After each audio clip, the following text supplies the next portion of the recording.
దేవుడి నామానికి స్తోత్రములు. ఈ ఉదయకాల సమయంలో మీ అందరికీ కూడా నా హృదయపూర్వకమైనటువంటి వందనాలు తెలియజేస్తున్నానండి. ఈ దినము దేవుడు మీతో మాట్లాడుతున్నటువంటి మాట ఇర్మియా గ్రంథము 4వ అధ్యాయము 4వ వచనములో వాక్యం ఈ రీతిగా ఉంది. అవిధేయులై ఉండుట మానుకొని మీ దుష్ట క్రియలను బట్టి ఎవడును ఆర్పివేయలేనంతగా నా ఉగ్రత అగ్ని వలె కాల్చకుండునట్లు యూదావారలారా, యెరూషలేము నివాసులారా, యెహోవాకు లోబడి ఉండుడి. ఏమండి, ఎంత చక్కని మాట ఈ ఉదయకాల సమయంలో దేవుడు మనతో మాట్లాడుతున్నాడు.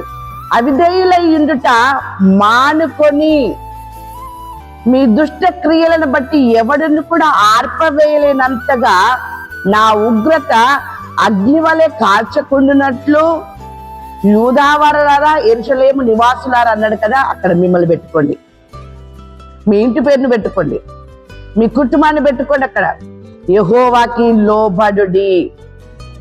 ఎవరైతే దేవునికి లోబడతారో దేవుని యొక్క కార్యమును మీరు చూస్తారు దేవుని బిడ్డలారా.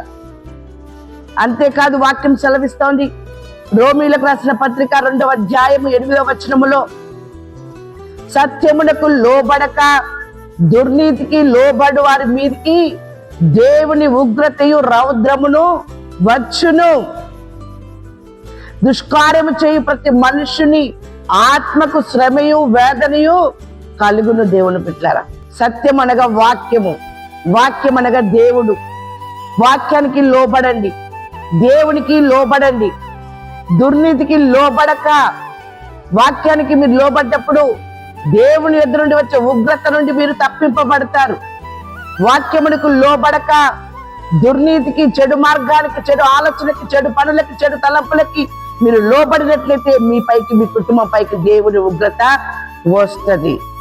దేవుని ఉగ్రత ఎవరి మీదకైతే వస్తుందో, ఏ కుటుంబం మీదకైతే వస్తుందో ఆ కుటుంబానికి శ్రమ వేదన కలుగుతుందని చెప్పి దేవుడు మాట్లాడుతున్నాడు. వాక్యం సెలవిస్తా ఉంది కదా. యాకోబు రాసిన పత్రిక 4వ అధ్యాయము 10వ వచనములో, ప్రభు దృష్టికి మిమ్మును మీరు తగ్గించుకొనుడి, అప్పుడు ఆయన మిమ్మును హెచ్చించును. ఎంత చక్కగా దేవుడు మాటలు వినబడుతున్నాయి. ఎలా హెచ్చిస్తాడో తెలుసా అండి? సాతాను పైన మీకు అధికారం ఇస్తాడు. సాతానుని జయించేటటువంటిది, అనీతిని జయించేటటువంటిది శక్తిని, అధికారమును దేవుడు మీకు ఇస్తాడు మీరు దేవునికి లోబడ్డప్పుడు. కాబట్టి దేవునికి లోబడండి, దుష్ట క్రియల్ని తరమ కొట్టండి, అపవాదిని వాడిని ఎదిరించండి. అప్పుడు వాడు మీ యొద్ద నుండి పారిపోతాడు. దేవుని బిడ్డలారా, దేవునికి లోబడండి. దేవుడు అద్భుత రీతిగా మీ జీవితంలో కార్యం చేస్తాడు. దేవునికి లోబడక ఉంటారా, దేవుని కోపం మీ మీద రగులుకుంటుంది. వాక్యం సెలవిస్తా ఉంది కదా ఇక్కడ దినవృత్తాంతంలో 2వ గ్రంథము 30వ అధ్యాయము 8వ వచనములో, మీ పితరుల వరే మీరు అవిధేయులు కాక యెహోవాకు లోబడి ఆయన శాశ్వతముగా పరిశుద్ధపరిచిన ఆయన పరిశుద్ధ మందిరములో ప్రవేశించి మీ దేవుడైన యెహోవా మహోగ్రత మీ మీద నుండి తొలగిపోనట్లు ఆయనను సేవించడు. ఆయనను సేవించడు. దేవుని మందిరమునికి వెళ్ళి ఆయనను సేవించడు. పరిసయుడు వల్ల మీరు ఉండకండి, సుంకరి వల్ల మీరు సేవించండి.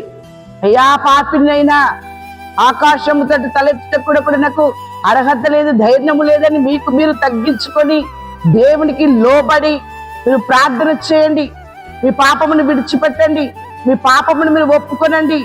ఎప్పుడైతే దేవుడు ఆ యొక్క వ్యక్తిని హెచ్చించాడో, తగ్గించుకున్నప్పుడు హెచ్చించాడో, ఆ రీతిగా దేవుడికి నువ్వు లోబడ్డప్పుడు దేవుడు నిన్ను కూడా హెచ్చిస్తాడు. దేవుని బిడ్డలారా, ఈ ఉదయకాల సమయంలో దేవుడు మీతో మాట్లాడుతున్నటువంటి మాట ద్వితీయోపదేశకాండము 28వ అధ్యాయము 1వ వచనం, నీ దేవుడైన యెహోవా భూమి మీదనున్న సమస్త జనముల కంటే నిన్ను హెచ్చించును.